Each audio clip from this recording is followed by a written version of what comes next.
Cette semaine, nous nous sommes rendus à l'hôpital des enfants malades pour poser quelques questions sur la vaccination au professeur Stéphane Thieffry. Monsieur le professeur, quelles sont les vaccinations obligatoires? Les vaccinations légalement obligatoires en France sont la variole, la diphtérie, le tétanos et la tuberculose, ce dernier par le BCG. Et les facultatives?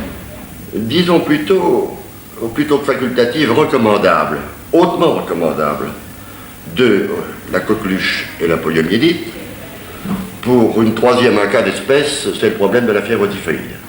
Comment se fait-il que l'on garde le caractère obligatoire pour des maladies qui ont pratiquement disparu?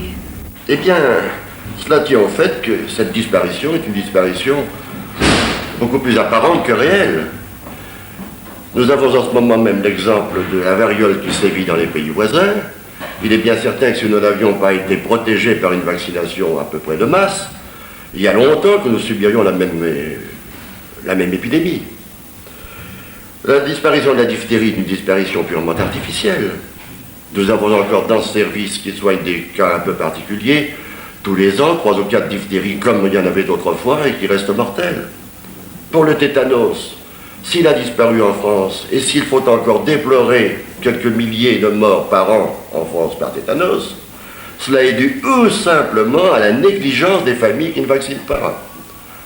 Sinon, le tétanos serait aussi répandu qu'il l'était aux dernières guerres, par exemple. Et la tuberculose? La tuberculose constitue un point particulier et on entend souvent dire à l'heure actuelle, mais pourquoi vacciner contre la tuberculose puisque nous pouvons si bien la guérir et si facilement? Là encore, si la tuberculose disparaît, c'est non seulement parce que les adultes sont traités, mais encore parce que les enfants sont vaccinés. Et il suffit de se relâcher une fois de plus pour voir immédiatement la tuberculose redevenir le fléau qu'elle était autrefois. Y a-t-il des contre-indications pour l'une ou l'autre de ces vaccinations? Eh bien, comme toute intervention médicale, la vaccination doit être faite à bon escient. Toute injection dans la peau de l'homme suppose un examen préalable pour savoir s'il peut le recevoir, et il y a en effet quelques contre-indications générales des vaccinations.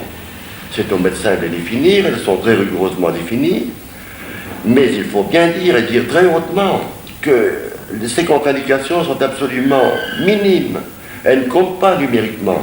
Et en pratique, tout enfant bien portant, ou relativement bien portant, peut être vacciné, bien entendu, après contrôle et examen médical. Y a-t-il des accidents de vaccination? Il y a des accidents de vaccination. Mais ils n'ont certainement pas ni la fréquence ni l'ampleur que leur donnent de temps en temps des relations de presse, quelquefois même malheureusement des campagnes de presse, qui sont mal intentionnées et qui ne rendent pas de tout service. On recommande de plus en plus la vaccination de bonne heure. Pourquoi? Eh bien, je vais vous dire pourquoi. Vous me parliez tout à l'heure des accidents de vaccination. De tous les incidents de vaccination, ça ne touche pratiquement que la variole. Et les incidents de la variole surviennent surtout, ils existent, il ne faut pas les nier, chez des enfants qui, pour la première fois, ont été vaccinés tard. Il est donc tout à fait recommandable, surtout pour la variole, de faire une vaccination de bonne heure. Et la poliomyélite? Et pour la poliomyélite, il en est exactement de même, et je dirais que pour toutes les maladies, il en est de même. Les maladies sont d'autant plus graves qu'elles touchent un enfant plus petit. Nous en avons un exemple extrêmement précis pour la poliomyélite qui touche 20% des cas de poliomyélite surviennent chez les enfants de moins de 2 ans. Il faut donc vacciner de bonne heure. Pour la tuberculose, il en est de même dans les milieux contaminés, car la tuberculose du nourrisson est une chose terrible dans ses conséquences immédiates. Pour la diphtérie, il en est de même. Bref, tout concorde pour faire une campagne extrêmement ardente pour des vaccinations précoces. C'est dans ces conditions, je vous le répète, qu'on aura le maximum de sécurité vaccinale et le maximum de résultats pour l'ensemble d'un pays.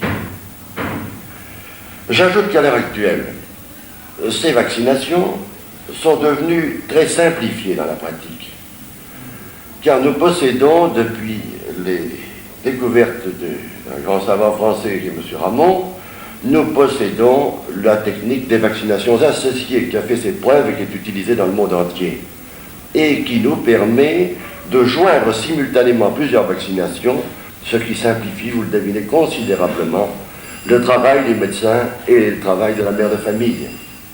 S'il faut tirer une conclusion du petit entretien que nous allons avoir, je crois que c'est la suivante. Il faut vacciner. Il ne faut rien faire pour reporter ces vaccinations pour les questions les plus diverses. Excusez-moi la crudité de mes termes, il ne faut plus que les mères de famille courent après le certificat de complaisance.